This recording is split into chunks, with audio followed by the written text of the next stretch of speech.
Good afternoon, everybody. My name is Isabel. I'm one of the educators for Nelly Diverse.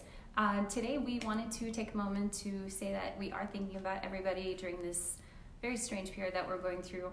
And what we have done is that we are trying to encourage local businesses as much as possible, which is why we've made the Nelly Diverse website accessible to the public until further notice, really. So what you can do is you can purchase your products directly on the Nelly Diverse website. And when you reach the checkout point, you can select, it's going to ask you for a referral affiliate.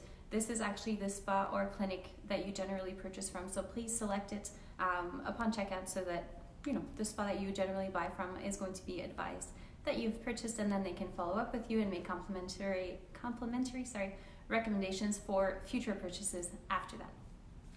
What we're going to be doing for the following weeks is that we're going to be talking about different subjects according to what you guys request, so you can actually ask for specific topics. What we're going to be doing specifically today is that we're going to talk about the milk cleansers versus foaming cleansers, which ones that you prefer.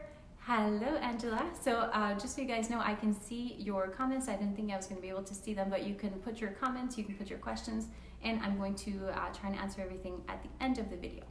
So how to pick a milk cleanser versus a foaming cleanser.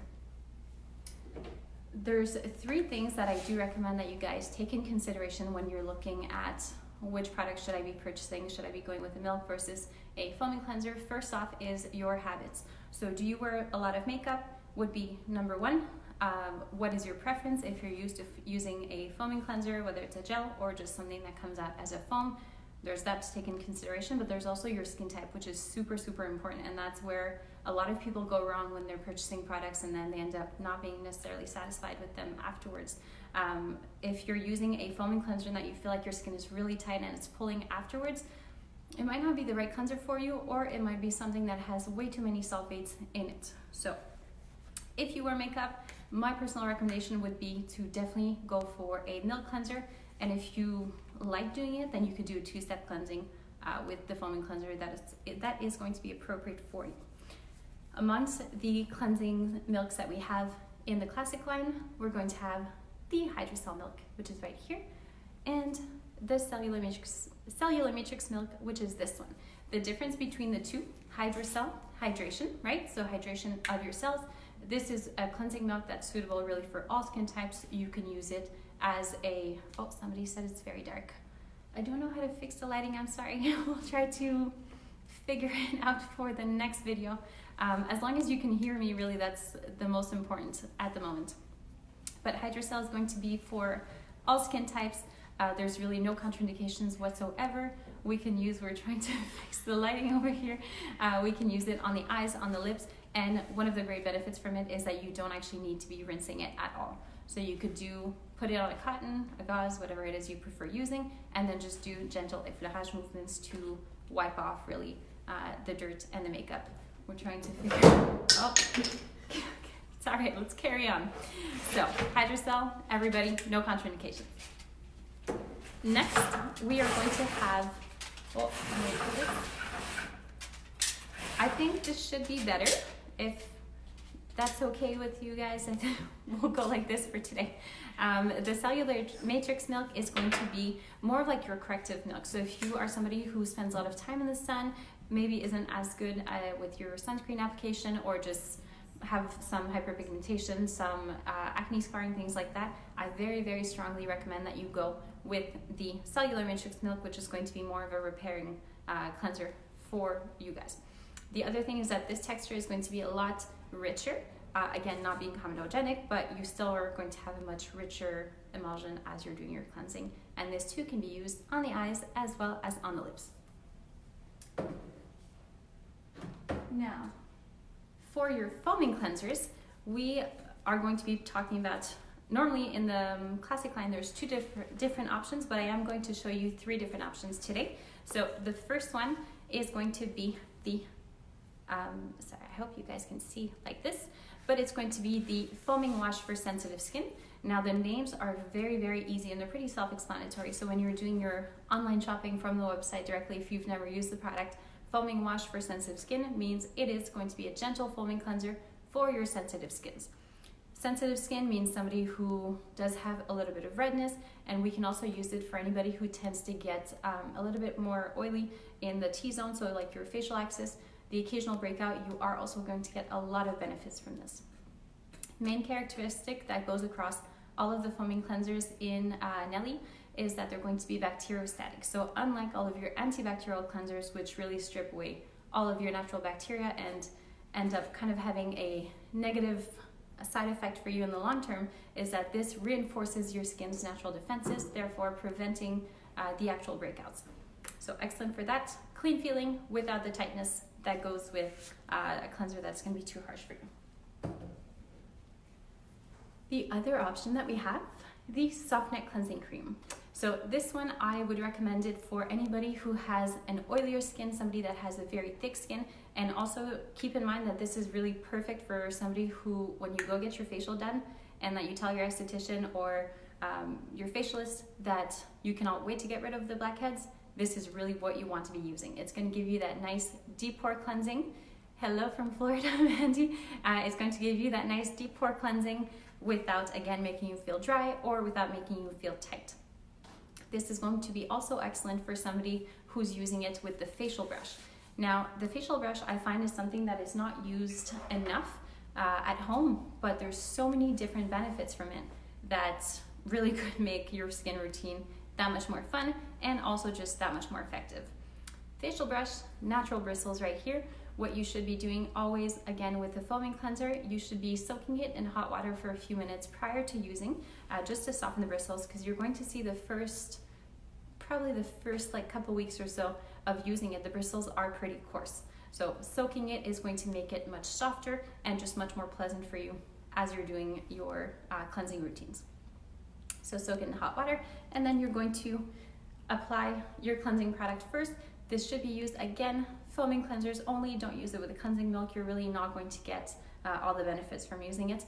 And I would recommend start at the décolleté, which is an area that we tend to neglect quite a bit. And we're going to do gentle circular motions all around your face, go around your eyes, your nose, and then you're going to work your way back down. While you're soaking it, if you want to add a little aromatherapy to it, you can add your own essential oils, or if you are familiar with the Hygiea from Nelly, this is really going to give you a nice little extra boost to your skincare routine. So that would be for your facial brush. Should be used 2 to 3 times a week, or even it could be used every day if you're somebody who tends to get a little bit more of a lack of discipline, if we want to call it like that, when it comes to our exfoliation routine. So you could go with this one.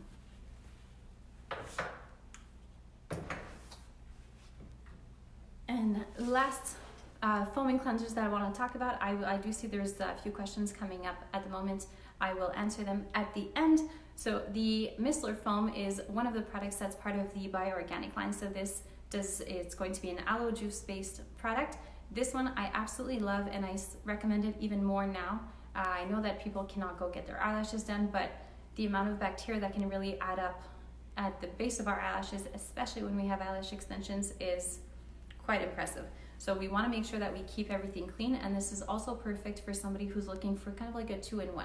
So you have your cleansing milk and your toner all together, and this also does not require any rinsing, has all of your bacteriostatic properties, and is going to leave a very nice clean finish once again.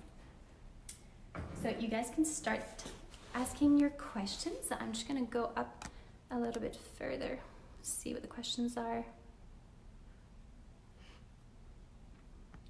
Okay. Hello, Ukraine. Yes, sensitive skin foaming wash. It's so popular.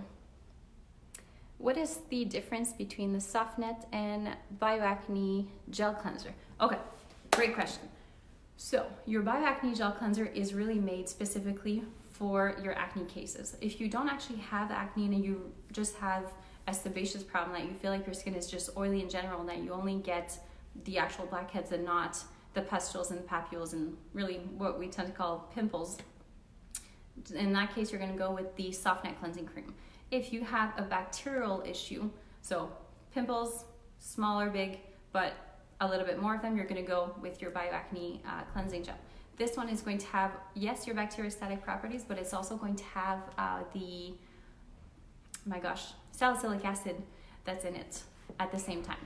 So that's the difference between the two. So if it's just a sebaceous issue, then you're going to go with the soft neck cleansing cream. And then if you have a bacterial issue, so pimples, pustules, papules, BioAcne line is definitely for you. I hope that answered the question. Okay. I think that's, would you recommend using the brush with an exfoliating gel or only the cleansers? That is a good question. So if we're talking about the exfoliating gel for sensitive skin, which we're going to cover in Monday's video, I believe, I would recommend not using it with the facial brush. You can use the facial brush with the 3-minute gommage, and the way that you would be doing in that case is that if you apply the 3-minute gommage on your skin, I mean, it's called 3-minute gommage because it takes 3 minutes in total, but if you leave it on for 5 and then you feel like it's very stiff at the end, what you can do is you can spray some toner onto the gommage and then take your brush, which has to be soaked prior, and then you'll do gentle circular motions. That way you get your enzymatic exfoliation, but you also get the mechanical effect from the brush. So hopefully that answered your question. I think that's all the questions that we have. If anybody has more questions, please put them in the comments. We're going to answer as soon as possible. And also keep in mind that on Friday, we're going to be talking about the toners. So do I need a toner? Which one should I be using? And then the following Monday, I believe, we're going to be talking about the different exfoliants that we have, how to use them, and also which one is suitable for your skin type. Hello, Miriam. I just saw that you logged in. So in the meantime, everybody, we do thank you again for your presence, and also stay safe, which is really the most important thing. And we'll see you soon.